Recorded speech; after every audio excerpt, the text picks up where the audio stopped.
तो यहाँ पर हम लोग देखने वाले हैं क्लास 10th का मैथ है और क्लास 10th के मैथ से चैप्टर 1 का कुछ महत्वपूर्ण ऑब्जेक्टिव है। बोले तो चैप्टर 1 की अगर बात करें तो वो है रियल नंबर यानी कि वास्तविक संख्या। इस चैप्टर से जो भी महत्वपूर्ण ऑब्जेक्टिव जो पीछे एक एग्जामों में पूछे गए हैं, प्रीवियस ईयर में जो पूछे गए हैं, उसके बारे में हम लोग बात करने वाले हैं।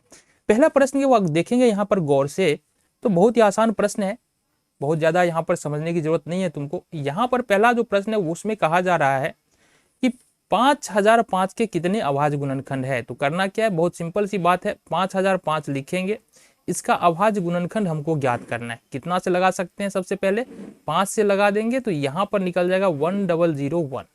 देन इसमें हमको कितना से लगाना है, इसमें लगा देंगे 7 से, 7 से लगाएंगे तो हो जाएगा 7 एकम 7 और कितना बच रहा है 3 0, 7 चौका 28 और 7 या 21, ये हो गया 143।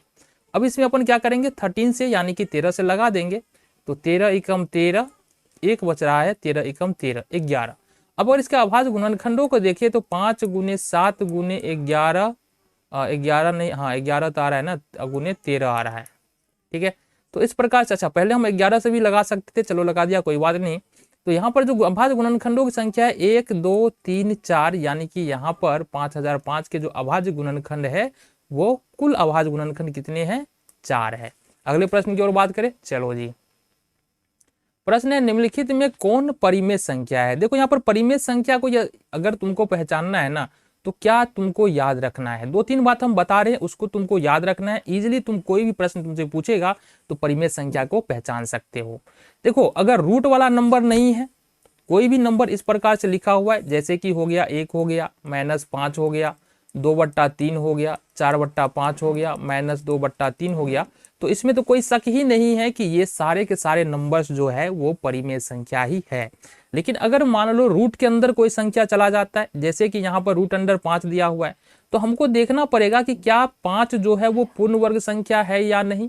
पूर्ण वर्ग संख्या क्या होता है, जिसको अगर हम रूट के अंदर रख दे, ठीक है, वो रूट से बाहर आ जाएगा। ये बोल लो यहाँ पर 4 एक पूर्ण वर्ग संख्या है। पूर्ण वर्ग संख्या का मतलब है कि जिसको हम 2 गुने 2 के रूप में लिख सकते हैं, 2 बार लिख सकते हैं। जैसे 9 एक पूर्ण वर्ग संख्या है, इसको हम 3 गुने 3 लिख सकते हैं। इसको जब रूट के अंदर में डालते हैं ना, तो ये रूट से बाहर निकल के आ जाता है, तो ये पूर्ण वर्ग संख्याएं हैं। अगर पूर्ण वर्ग संख्या कोई रूट के अंदर में हो तो वो बाहर आ जाएगा, वो हो जाएगा तुम्हारा परिमेय संख्या। अगर पूर्ण वर्ग संख्या नहीं है तो वह परिमेय संख्या नहीं होगा। इसलिए पहला बी नंबर का ऑप्शन तो परिमेय संख्या होगा ही नहीं। ए नंबर के ऑप्शन के बारे में बात करते हैं, जो दिया है 2 - √3। कितना दिया है, 2 - √3। अब यहां पर देखो, एक परिमेय संख्या, 2 एक परिमेय संख्या है, √3 अपरिमेय संख्या है। परिमेय संख्या और अपरिमेय संख्या को माइनस के द्वारा जोड़ा गया है।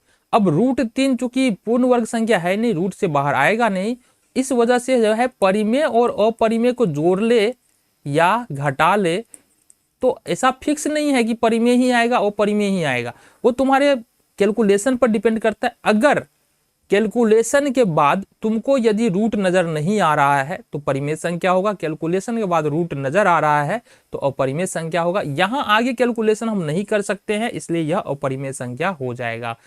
सी नंबर का ऑप्शन देखेंगे तो ये दिया है 2√3 और बट्टे √3। देखो रूट यहां भी नजर आ रहा है, ऐसा नहीं है कि रूट यहां नजर नहीं है, रूट यहां भी है, लेकिन √3 से √3 क्या हो जाएगा, कैंसिल आउट हो जाएगा। बच क्या जाएगा हमारे पास, फाइनली बच जाएगा 2। अब यहाँ पर √3 से √3 खत्म हो गया, बचा 2 और 2 हमको पता है परिमेय संख्या है, तो सी नंबर का ऑप्शन हमारा हो जाएगा। नेक्स्ट प्रश्न में चले। सबसे छोटी भाज्य संख्या और सबसे छोटी अभाज्य संख्या का महत्तम समापवर्तक कितना होगा, ये हमारा प्रश्न है। तो अगर हम बात करें सबसे छोटी भाज्य संख्या, इसके बारे में बात करें, सबसे छोटी भाज्य संख्या है ना, तो ये कौन सा होता है सबसे छोटी भाज्य संख्या, बता दो। ये होता है तुम्हारा 4। याद ही रखना, सबसे छोटी भाज्य संख्या कितना होता है, 4। और सबसे छोटी अभाज्य संख्या की बात करें, सबसे छोटी अभाज्य संख्या ये होता है तुम्हारा 2। कितना होता है, 2 होता है। का महत्तम समापवर्तक बाबू निकालना है, क्या निकालना है, महत्तम समापवर्तक। तो एक बात बताओ, 4 और 2 का तुम अगर एलसीएम निकालते हो, 2 दूनी 4, 2 एकम 2, ये होगा 2 गुने 2, एक का तो कोई मतलब ही नहीं है, तो कितना हो जाएगा, 2 नहीं होगा 4 हो जाएगा। तो सबसे छोटी भाज्य संख्या, सबसे छोटी अभाज्य संख्या का जो महत्तम होगा वो तुम्हारा यहाँ पर, अच्छा महत्तम पूछ रहा है, हमने लघुत्तम निकाल दिया, चलो कोई नहीं, इसको हम क्या करते हैं, रब कर ले, डिलीट कर ले। तो महत्तम पूछ रहा है ना, चलो महत्तम निकाल लेते हैं। महत्तम यहाँ पर 4 और 2 का तुम अगर महत्तम निकालते हो तो 2 दूनी 4, ये हो गया तुम्हारा। HCF कितना निकल रहा है यहाँ पर 2, इसलिए सबसे छोटी भाज्य संख्या और सबसे छोटी अभाज्य संख्या का जो महत्तम होगा वो तुम्हारा होगा 2। अगले प्रश्न की ओर बढ़े, चलो जी नेक्स्ट प्रश्न में चलते हैं। प्रश्न है यहाँ पर हमारे पास, अब ये थोड़ा सा मजेदार प्रश्न है। क्यों मजेदार प्रश्न है अभी तुमको पता चलेगा, थोड़ा यूनिकनेस है। 65 और 117 का महत्तम समावर्तक 65 m माइनस 117 के रूप में है, तो m का मान क्या होगा ये हमको बताना है। देखो बात को समझो, सबसे पहले तो यहाँ पर 65 और 117 का महत्तम है, प्रश्न के अनुसार कह रहे 65 और 117 का महत्तम समावर्तक, जो प्रश्न कह रहा है ना वही हम तुमको बता रहे हैं यहाँ पर। ये जो बराबर है किसके बराबर, 65 m माइनस 117। एक बात करो, तुम निकाल के देखो कि 65 और 117 117 का जो महत्तम होता है वो निकलता है तुमको कितना, वो निकल जाता है तुमको 13। कितना निकल जाता है, 13 यानी 13। ये बराबर हो जाएगा 65 m माइनस 117। ठीक है जी, नेक्स्ट चलो। अब अगर 117 को अपन इधर उठा कर लाते हैं माइनस में, इधर उठा कर लाएंगे प्लस हो जाएगा, तो इट मीन्स कि 75 m बराबर हो जाएगा 117 और प्लस में 13। इट मीन्स कि 65 m बराबर 130, 117 और 13 को जोड़ते हैं तो 130 होगा। m बराबर यहाँ से हो जाएगा 130 और बट्टे में 65, 65 टू जा 130। तो m का वैल्यू कितना निकल के आ रहा है बाबू, m का वैल्यू निकल के आ रहा है 2। अगले प्रश्न की ओर बढ़े। प्रश्न है हमारे पास तीसरे नंबर, या देखो कितने नंबर का, नंबर तो नहीं है खैर, प्रश्न तो है। 0.3 का परिमेय रूप में लघुत्तम रूप। अब इसको लिखना है हमको परिमेय संख्या के रूप में। देखो जब भी रिपीटिंग दशमलव, यहाँ पे इसको बोलते हैं रेकरिंग, या बोले इस पर ऊपर में जो डैश दिया है ना, डैश का मतलब ये है कि ये बार बार रिपीट हो रहा है। ठीक है, यहाँ पर तुमको ध्यान देना है कि बार बार रिपीट होने वाले अंकों की संख्या कितना है, यहाँ पर बार बार रिपीट होने वाले अंकों की संख्या 1 है, यानी कि 3 ही बार बार रिपीट हो रहा है। तो इसको अपन लिखेंगे तो किस प्रकार लिखेंगे, 3 और बट्टे में कर देंगे 9। क्या करेंगे, 3 और बट्टे में कर देंगे 1 9। यहाँ पर काटेंगे 3 तिया 9, ये हो जाएगा 1.3। अच्छा एक बात बताओ, एक और प्रश्न तुम्हारे सामने कर दे रहे हैं हम, 0.23। हम ये बोल रहे बार बार रिपीट हो रहा है, तो यहाँ पर जो रिपीटेड अंक है, यानी कि जो दोहराने वाले अंक है वो कितने हैं, 2 है। अगर इसको हम दशमलव में व्यक्त करें तो कैसे करेंगे, ये होगा 23 और रिपीट होने वाले अंकों की संख्या 2 है, तो 2 9 यहाँ पर हो जाएगा। आई होप ये बात तुमको समझ में आया होगा कि कैसे लिख सकते हैं। ऐसे ऐसे देखो, अगर इसको लिखने का तरीका है ना, अगर 2 नंबर में पूछेंगे तो उसको दूसरे तरीका से करना है हमको, लेकिन अगर ऑब्जेक्टिव प्रश्न है तो हम लोग इस तरह से कर सकते हैं। आगे के प्रश्न को देखो। प्रश्न है हमारे पास, देखो गौर से कि P और Q दो अभाज्य संख्या है तो उनका महत्तम क्या होगा। देखो हमने पहले ही बात किया है कि अगर मान लो 2 3 अभाज्य संख्या है, 5 7 अभाज्य संख्या है, 19 और 25 अभाज्य संख्या है, अगर तुम इसका महत्तम निकालोगे ना तो कितना निकलेगा, 1। महत्तम निकालोगे कितना निकलेगा, 1। यानी कि कोई भी 2 या 2 से अधिक अभाज्य संख्याओं का यदि महत्तम निकालते हैं तो वह 1 के बराबर होता है। क्यों होता है बराबर, अब निकाल लो। हम बड़े वाले को ले लेते हैं, यहाँ पर 25 डालते हैं और यहाँ पर 19 डालते हैं। 19 से कम 19, 6 आ जाएगा, फिर 19 आ जाएगा, 6 3 18 आ जाएगा, 1 आ जाएगा, 6 आएगा, 6 कम 6। अब देखो महत्तम कितना आ रहा है, 1 ही आएगा। तुम किसी भी अभाज्य संख्या का महत्तम निकाल के चेक कर लो तो वह 1 ही आने वाला है। अगले प्रश्न बढ़ेंगे। सबसे छोटी अभाज्य, यहाँ पर देखो फिर से वही प्रश्न आ रहा है हमारे पास, कह रहा है कि सबसे छोटी अभाज्य संख्या, सबसे छोटी अभाज्य संख्या। देखो सबसे छोटी अभाज्य संख्या बात करेंगे तो कितना होगा, देखो सबसे छोटी अभाज्य संख्या, इसको अगर हम बात करेंगे तो ये कितना हो जाएगा, अभाज्य संख्या हो जाएगा तुम्हारा 2। ठीक है, और सबसे छोटी भाज्य संख्या, सबसे छोटी भाज्य संख्या की बात करेंगे ये हो जाएगा 4। अब बोल रहा है संख्या का गुणनफल क्या है, तो इस दोनों को गुना कर दो, कितना हो जाएगा, 4 दूनी 8। यानी कि सबसे छोटी अभाज्य संख्या, सबसे छोटी भाज्य संख्या, जो गुणनफल होगा दोनों का वो होगा 8। अगले प्रश्न में बढ़ेंगे।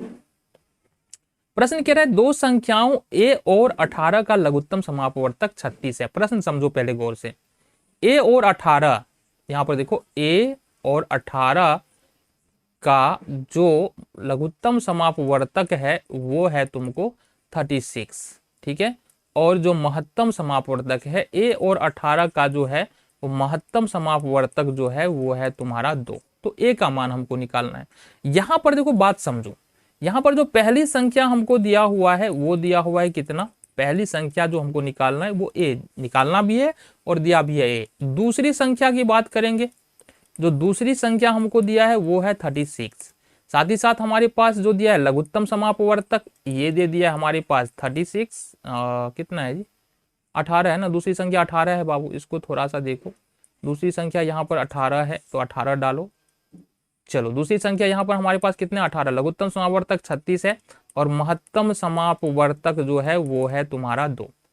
अब तुम याद होगा तुमको, तुमने पढ़ा होगा क्लास में कि पहली संख्या गुने दूसरी संख्या ये बराबर होता है लघुत्तम समापवर्तक और गुने महत्तम समापवर्तक के, ये इसके बराबर होता है।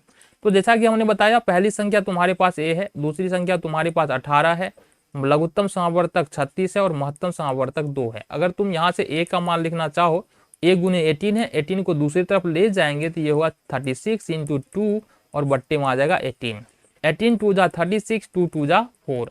तो यहाँ पर a का जो वैल्यू निकल के आ रहा है वो निकल के आ रहा है तुमको 4। अगले प्रश्न की ओर बढ़े, चलो जी अगला प्रश्न क्या कह रहा है, देखो गौर से। एक आदमी 24 मीटर पश्चिम जाता है, पुनः वह 10 मीटर उत्तर जाता है, अब वह अपनी प्रारंभिक बिंदु से कितनी दूरी पर है।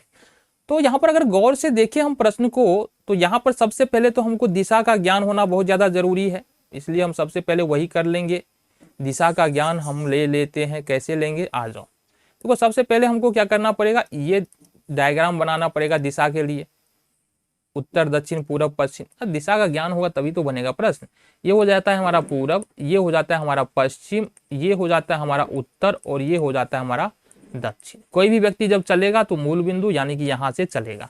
अब समझो कह रहा है कि एक आदमी 24 मीटर पश्चिम जाता है, तो यहाँ से लेकर के आदमी जो है ना, देखो गौर से, यहाँ से लेकर के आदमी चला 24 मीटर, ठीक है 24 मीटर चला, कितना चला मान लो 24 मीटर यहाँ पर आ रहा है तो 24 मीटर चल गया ये।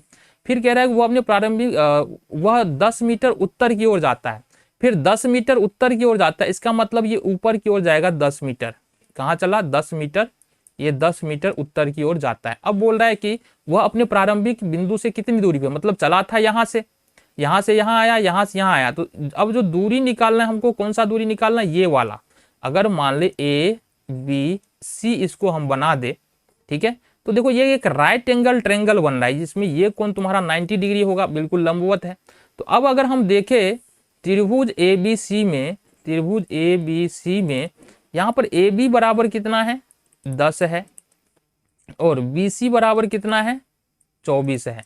तो अगर हमको AC फाइंड करना है, कर्ण फाइंड करना है, तो वो ये हो जाता है तुमको लंब का स्क्वायर प्लस आधार का स्क्वायर। तो लंब का स्क्वायर मतलब AB का स्क्वायर और आधार का स्क्वायर मतलब BC का स्क्वायर। AB कितना है यहाँ पर 10 का स्क्वायर हो जाएगा, BC कितना है 24 का स्क्वायर हो जाएगा। तो यहाँ पर अगर गौर से देखें तो 10 दहाई का 24, 24 से हो जाएगा 476, कितना हो जाएगा नहीं 576 हो जाएगा, 24 24 से 576, ठीक है। तो ये हो जाएगा √676 और जो बराबर होगा तुम्हारा 26 के।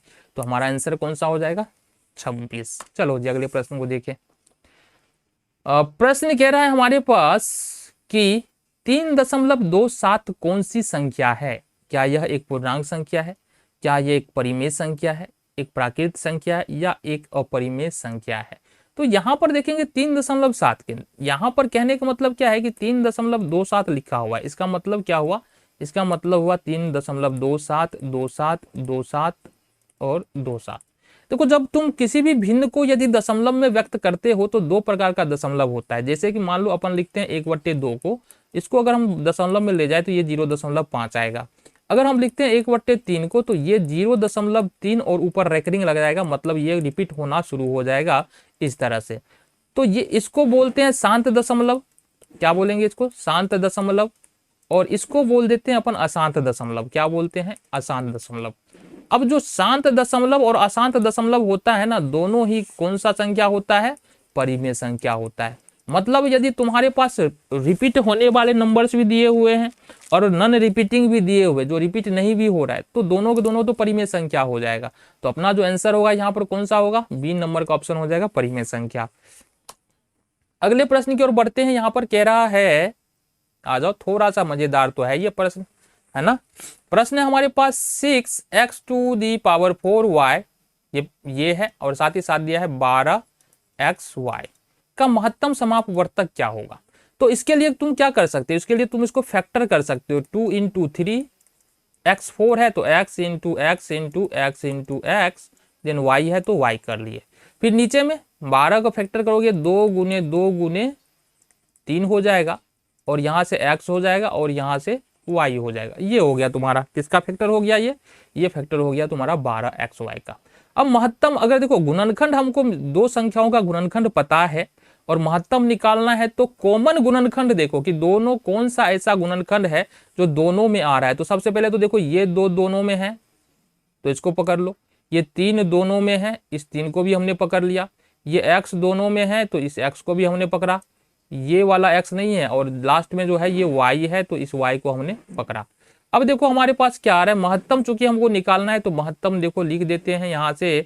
तो यहाँ पर महत्तम समापवर्तक ये कितना हो जाएगा, ये हो जाएगा तुम्हारे पास सबसे पहले 2 आ रहा है, देन 3 कॉमन आ रहा है, देन उसके बाद x आ रहा है कॉमन, देन उसके बाद y कॉमन आ रहा है।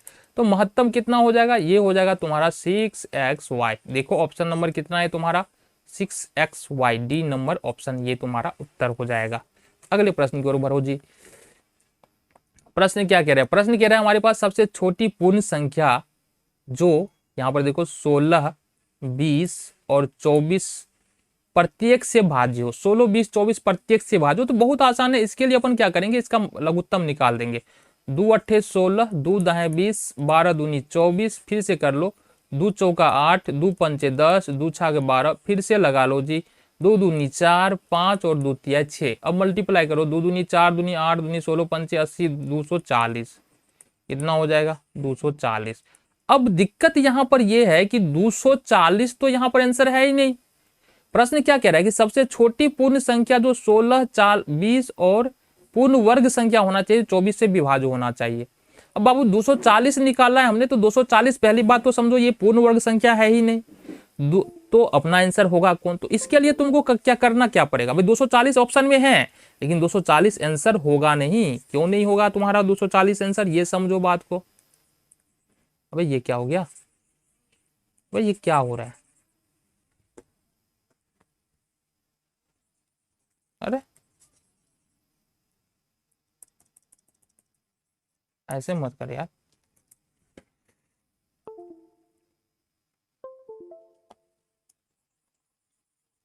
अरे यार अब इस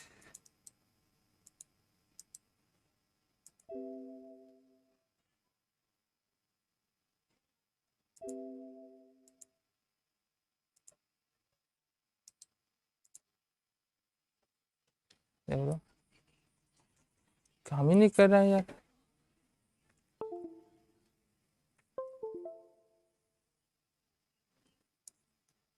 आया तो सही यार, क्या दिक्कत क्या था यार।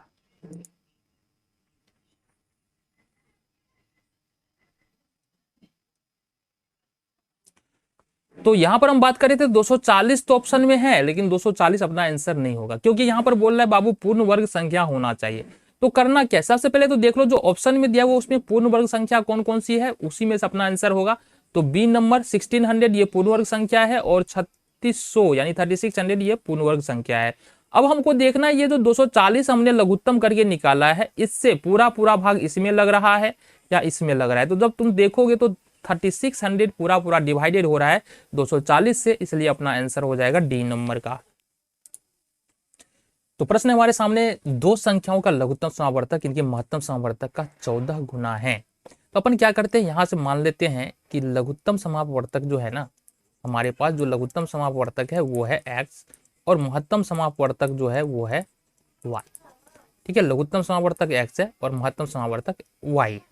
अब समझो बात को, दो संख्याओं का लघुत्तम समावर्तक महत्तम समावर्तक का 14 गुना, इट मीन्स कि यहां पर अगर हम x और बराबर y करना चाहे तो x लघुत्तम समापवर्तक है, ये तो 14 गुना है ही, ठीक है। तो अगर दोनों को बराबर करना है तो हमको यहाँ पर 14 लगाना पड़ेगा, 14 से गुना करना पड़ेगा। तो ये हमारे पास निकल के आ रहा है x माइनस 14y और बराबर में 0। इसको इक्वेशन फर्स्ट मान लेंगे। देन दूसरी जो बात दिया हुआ है क्वेश्चन में, ये दिया हुआ है कि लघुत्तम और महत्तम समापवर्तक का योग जो है वो 600 है। इट मीन्स कि अगर हम x और प्लस में y करते हैं तो ये बराबर हो जाएगा 600 के। ये समीकरण 2 है। इस दोनों इक्वेशन का अपन क्या करेंगे, सॉल्व करेंगे। ये माइनस, ये माइनस, ये भी माइनस, माइनस से माइनस माइनस प्लस खत्म हो जाएगा। माइनस का 15y बराबर में हो जाएगा माइनस का 600। देन अगर y बराबर हम देखें तो ये होगा माइनस का 600 और बट्टे में माइनस का 15। माइनस से माइनस कैंसिल हो जाएगा, 15 चौका 60, ये हो जाएगा हमारे पास कितना, 15 चौका 60, 40। यानी कि y का जो वैल्यू तुमको निकल के आ रहा है वो निकल के आ रहा है 40। अब y का मान क्या करें अपन, y का मान समीकरण 2 में रख देते। समीकरण 2 क्या हमारे पास, x प्लस वाई बराबर में 600, ये समीकरण 2 है।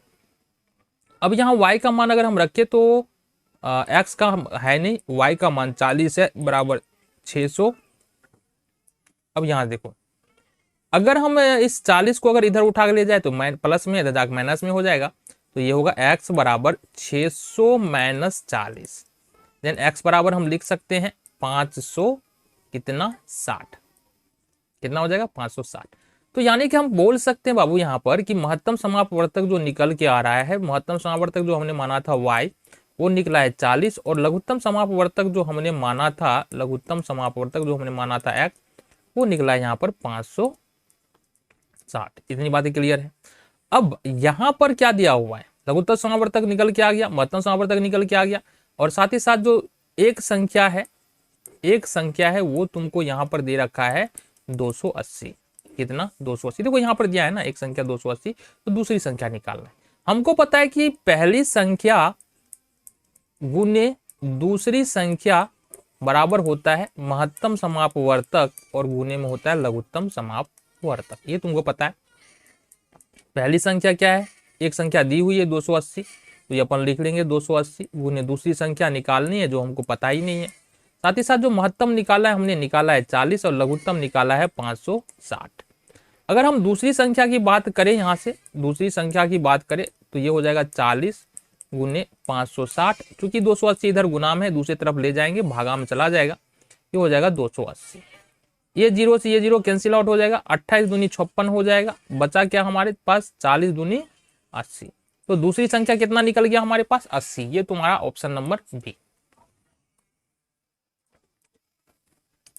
प्रश्न हमारे पास गौर से देखना है यहाँ पर, x to the power n plus 1 का एक गुणज बोल लो या गुणनखंड बोल लो, ये है x प्लस 1, ठीक है, x प्लस 1। एक बात समझो तुम, एक बात समझो, अगर x to the power n plus 1 का अगर ये एक गुणनखंड है, इसका मतलब इसका अगर शून्यक निकाल ले -1, ठीक है, शून्यक निकाल ले -1 और इसको पुट कर दे, -1 को पुट कर दे इस वाले बहुपद में, तो हमको 0 आना चाहिए, तभी ये वाला जो तुमको दिख रहा है दूसरा बहुपद x प्लस 1 इस वाले बहुपद का गुणनखंड होगा। ठीक है जी, तो आ जाओ हमारे पास, तो ये -1 निकल के आ गया। यहाँ पर देखो x to the power n plus 1 दिया हुआ है, अपन को रखना है यहाँ पर -1 to the power n plus 1। अब अपन को n का अलग अलग मान लेके देखना है, -1 और यहाँ पर हम ले लेंगे पावर 1 प्लस 1, तो -1 प्लस 1 बराबर में 0। ये तो ठीक है, ये -1 के लिए तो हमारा प्लान फिट बन रहा है। एक जो रखा है हमने n बराबर 1 वो हमारा बिल्कुल ठीक जा रहा है। -1 और इस पर इस बार पावर रखते हैं 2 प्लस 1, तो इस वजह से देखो -1 गुने -1 अगर तुम करोगे तो ये हो जाता है 1, तो यहाँ पर हो जाएगा 1 गुने 1 बराबर में हो जाएगा 2। अगर हम रखते हैं यहाँ से -1 पर पावर 3 प्लस 1, तो ये हो जाएगा -1 प्लस 1 बराबर 0। हम क्या देख रहे हैं कि यहाँ पर जो है ना, अगर हम n विषम संख्या ले रहे हैं, n जो है विषम पूर्णांक ले रहे हैं, तो जो भी शर्तें दी हुई है वो तो फॉलो हो रहा है, उसके लिए x प्लस 1 इसका गुणनखंड है, लेकिन सम के लिए गुणनखंड नहीं है, इसलिए n क्या होगा, एक विषम पूर्णांक होगा। क्या होगा, n एक विषम पूर्णांक। ये नंबर का ऑप्शन। देखो यहाँ से अगले प्रश्न की ओर चलते हैं। अगला प्रश्न क्या कह रहा है, अगला प्रश्न कह रहा है यदि n एक प्राकृतिक संख्या है तब रूट n है, n एक प्राकृतिक संख्या है, रूट n क्या है। देखो यहाँ से हमेशा प्राकृतिक संख्या हमेशा अपरिमेय संख्या, हमेशा परिमेय संख्या, कभी प्राकृत संख्या, कभी अपरिमेय संख्या। तो यहाँ पर क्लियरली चर्चा नहीं है कि क्या n पूर्ण वर्ग संख्या, अगर पूर्ण वर्ग संख्या होता तो परिमेय संख्या हो जाता या पूर्णांक संख्या भी हो सकता था। यहाँ पर क्लियरली चर्चा नहीं है। अगर n एक प्राकृतिक संख्या है तो n क्या हो सकता है, या तो प्राकृतिक भी हो सकता है और अपरिमेय भी हो सकता है। जैसे कि मान लो देखो 3 और 4 दोनों प्राकृतिक संख्या, अगर इस पर हम रूट लगाते हैं, दोनों प्राकृतिक संख्या है तो ये तो अपरिमेय संख्या हो जाएगा √3, लेकिन ये हो जाएगा तुम्हारा प्राकृतिक संख्या। तो इस वजह से हमने बताया कि ये कभी परिमेय संख्या होगा, कभी प्राकृतिक संख्या होगा। प्रश्न है हमारे पास, गौर से देखना, यदि दो संख्याओं का HCF 15 है, ठीक है, HCF 15 है, यहाँ पर कितना है, HCF बराबर 15 है, LCM 90 है, LCM बराबर 90 है, तो दोनों संख्याओं का गुणनफल क्या होगा। देखो ये जो होता है ना, दो संख्याओं का गुणनफल बराबर दो संख्याओं का गुणनफल, ये होता है HCF और गुने में LCM। इसमें कोई दिक्कत है ही नहीं, गुना कर लो 15 गुने 90, तो 15 नंबर कितना होगा जरा बता दो, 135, 1350 हो जाएगा जी। ये देखो तुम्हारा C नंबर ऑप्शन।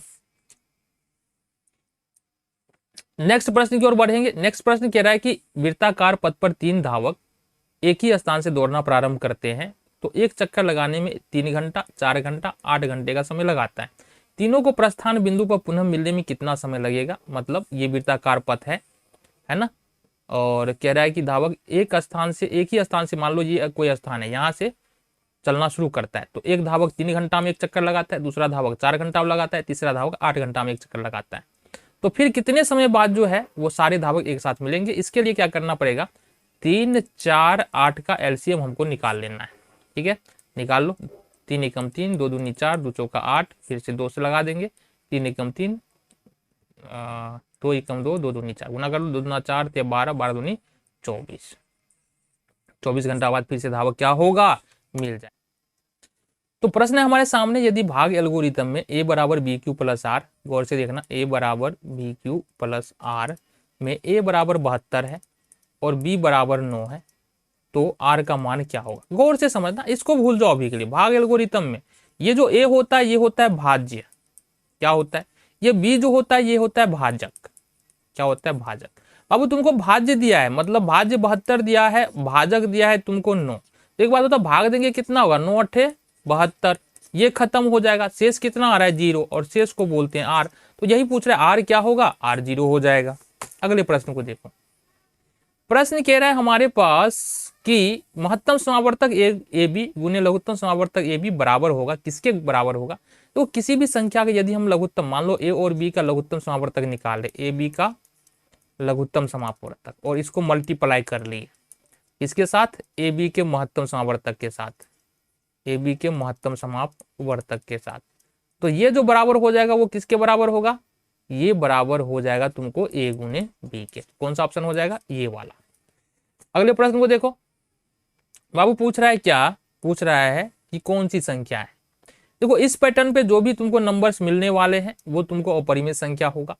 ठीक है, मान लो कि 2.121212 इस तरह से आ जाए, 0.31 311 3111 इस तरह से आ जाए, या 0.01 001 0001 इस तरह से आ जाए। ये सारे के सारे कौन से नंबर है, अपरिमेय है। क्यों अपरिमेय है, क्योंकि देखो जो रिपीट हो जाते हैं, मतलब जो इस तरह से आता है 2.232323, यहाँ पर 2 नंबर बार बार रिपीट हो रहे हैं, देखो यहाँ से गौर से।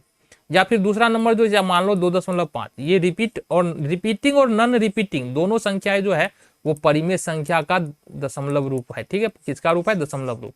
और जो रिपीट, ना ही रिपीट हो रहा है और ना ही दोहरा रहा है, यानी कि बार बार आ रहा है, वह अपरिमेय संख्या का दशमलव रूप है। तो ये हो गया।